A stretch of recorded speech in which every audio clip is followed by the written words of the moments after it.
Big news for the 2020 presidential election. The pool of Democratic candidates just got another step closer to infinity. Another candidate is joining the 2020 Democratic presidential race. New York Senator Kirsten Gillibrand took the first step last night on The Late Show with Stephen Colbert. Well, I'm going to run for president of the United States because as a young mom, I'm going to fight for other people's kids as hard as I would fight for my own, which is why I believe that health care should be a right and not a privilege. Oh boy, this is so exciting.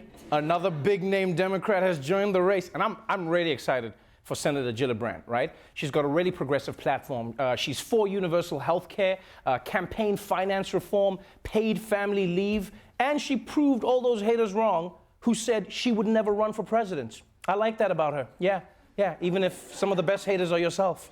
That was a powerful move there. And you know what, and as much as I love Senator Gillibrand, I did think it was a little weird that she said as a young mom. Because at 52, she isn't old. No, but she also isn't a young mom. Like, I feel like she just said that to appeal to young mom voters, but it's still weird. It would be like if Bernie came out and he was like, as a person of color, I'm announcing my run for president of the United States. And you'd be like, what, person of color? You'd be like, that's right, pinkish gray is a color. And by the way, you know when Bernie announces he's running, it won't be on like a hip show like Colbert, right? He's gonna do it on an old people's show like Wheel of Fortune. He'll be like, Pat Vanna, too many people in this country can't afford to buy a vowel.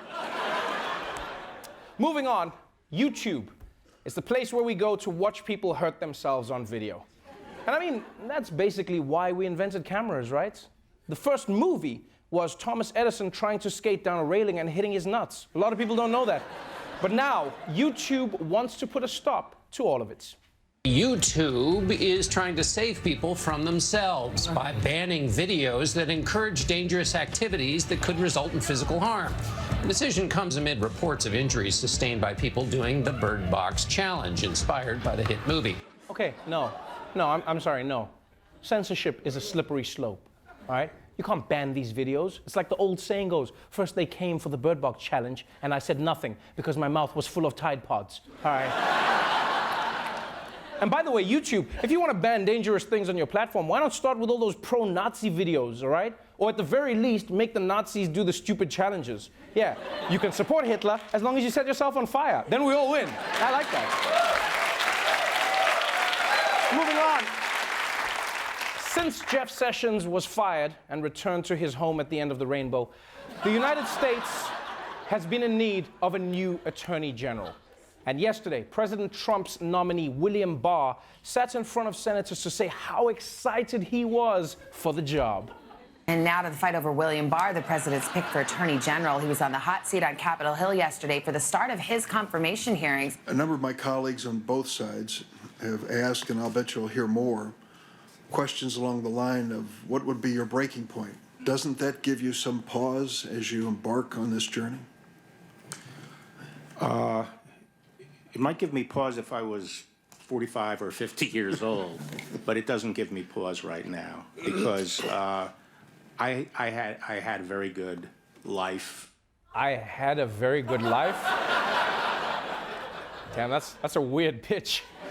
Because it sounds like he's saying, I might as well work for Trump since I'm basically already dead. I mean, it's all over now. Oh, moving on to other hiring news, Mike Pence's wife, Karen, or Mother, as she's called during their BDSM late-night kink sessions, has just announced that she's going back to work. Vice President Mike Pence's wife is headed back to the classroom. Karen Pence, who was a teacher for a number of years in Indiana, also in Northern Virginia while her husband was in Congress, will be teaching at the Emmanuel Christian School in Springfield. This job does not come without controversy. The school bans gay and transgender students from attending. The school also makes job candidates sign a pledge that they won't condone homosexual activity. I'm sorry, what? No gay kids allowed? How is that a school policy? Like, did they just have an assembly one day where the principal was like, listen up, at this school we pound pussy, am I clear? Hands up.